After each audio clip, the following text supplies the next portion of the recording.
Welcome to this explainer. Today we're diving into a profoundly moving address that completely redefines the true purpose of education. We're looking at a brilliant 2005 convocation speech delivered by Subroto Bhakji, the founder and CEO of Mindtree. He was standing before a graduating class of teachers in Bangalore, but instead of handing them some standard list of teaching techniques, he gave them something far deeper. He presented a prayer. He basically asked these new educators to go way beyond the standard syllabus and teach students the real values and skills needed for a genuinely meaningful life. Now, right out of the gate, let's dive into this beautifully disruptive concept. Bakshi issues this striking plea: boundaries are meant to be pushed, not to be lived in.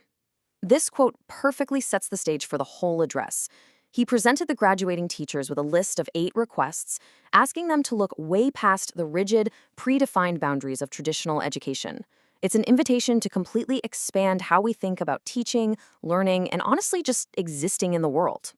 So you've got this massive contrast that he lays out. On one hand, we have the syllabus. That's the standard rat race, common entrance tests, cutthroat competition, and this overwhelming, exhausting pressure on students to constantly impress everyone else just to survive. But contrasted against that is the prayer, which focuses on the actual values we need to thrive: true inclusion, discovering deep meaning, and engaging in authentic communication. He's challenging teachers to bridge this huge gap. Okay. Section 1, Mastering the Inner Self. Let's look at learning, questioning, and the power of silence. Well, the very first step in mastering that inner self is addressing how we actually absorb knowledge. Bakji makes it crystal clear that in our crazy, fast-paced world, just memorizing a textbook for a single exam absolutely isn't going to cut it. We're stepping into a wide world where we have to fend for ourselves and for others. So, the real game changer is that teachers must instill the ability to learn how to learn. We're constantly going to need to grasp newer, way more difficult things on the fly. And if a teacher can impart the process of learning itself, rather than just forcing rote memorization, that process literally becomes a lifelong joy.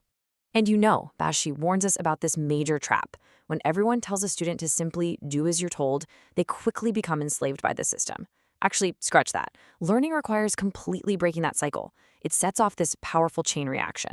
It starts the second we ask questions, which leads us to get answers. That empowers us to build a better order, sure, but it also means we must be accountable. We have to be willing to be questioned ourselves. And in that raw exchange, we hit the final step. The truth emerges.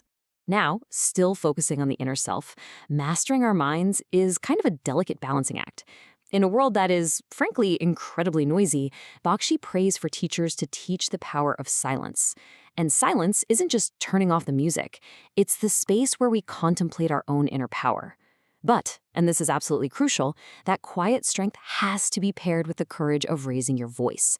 True education teaches you to make your point without shouting, but it firmly demands that you speak up when your silence might cause harm to someone else.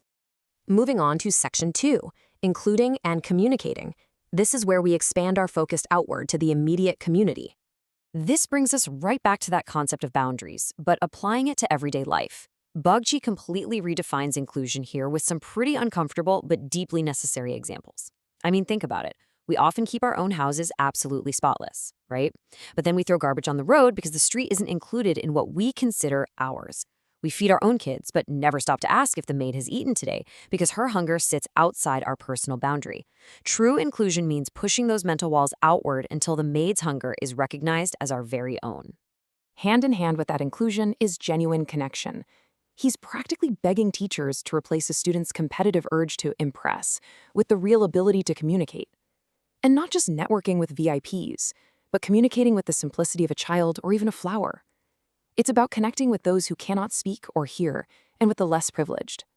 He even asks us to communicate across time with our ancestors and descendants, and with all the animate and inanimate things around us, the whole shebang. All right, Section 3, Nature and Humility. Let's look at our interconnected ecosystem. He asks this incredibly evocative, haunting question here. Why are the singing birds going away? And why are the scavenging birds taking over the skyline? It's a massive wake-up call to look past the surface and understand the interconnected causes of things. He wants students to learn not just that waves rise, but exactly why they fall. He's warning us about the urban decay we're causing with our unchecked consumerism and the reckless use of fertilizers killing off the smallest creatures. that scavenging bird, it's a glaring symptom of our own imbalance. Which brings us to this really stark juxtaposition. We live in a commercial world that judges your personal success almost entirely by your ability to buy, sell, and consume. We equate value with money. But Bakshi completely flips the script here. He reminds us of life's true essentials. All the things that actually support life on Earth come completely free. And he challenges teachers to make sure students never, ever forget this fundamental truth. Just think about nature's free gifts for a second. Bakshi uses these brilliant examples to teach the profound power of humility. The sea, it doesn't ask for royalties on your catch of the day. The sun, the air, the clouds, the rivers, they are all working pro bono. The cow doesn't demand a paycheck for her milk, and the earth never sends you an invoice for the crops you harvest. Remembering this is literally the ultimate antidote to the arrogant consumerism of our modern world. Finally, we hit Section 4, a boundless worldview, eradicating the idea of foreign. Listen to this quote because it single-handedly dismantles hundreds of years of human prejudice. Poverty, disease, and hunger have no nationality. It hits the nail on the head, doesn't it? For centuries, our world has been boxed in by barbed wire and smoking guns. Our patriotism has too often been tangled up in religious bigotry, racial intolerance, and a really short-sighted view of history. But by recognizing that human suffering is universal, we strip away all those artificial borders. So, to actually build a better future, Bakshi's final prayer outlines exactly what needs to happen in the classroom. We have to actively teach the power of loving our fellow human beings. We must teach an appreciation for diversity and the absolute necessity of dialogue. We have to teach tolerance. And honestly, his most radical request, he asks teachers to help remove the words foreign and foreigner from our vocabulary entirely. Now, as we start to wrap up this explainer, I really want you to chew on this question. If we remove foreign from our vocabulary, who is left to exclude? Think about it. Bakshi says, in this world, I do not want to be a foreigner to anyone, and I do not want to treat anyone like a foreigner. If there is no foreigner, there is no other. And without the concept of the other, boom, his ultimate lesson of total global inclusion is finally achieved. I want to leave you with Bakshi's incredible closing wish to those graduating teachers. May your path be illuminated with the power of 1,000 suns. Whether you're a teacher, a student, or just someone trying to figure out this complex world of ours, I really hope this explainer has inspired you.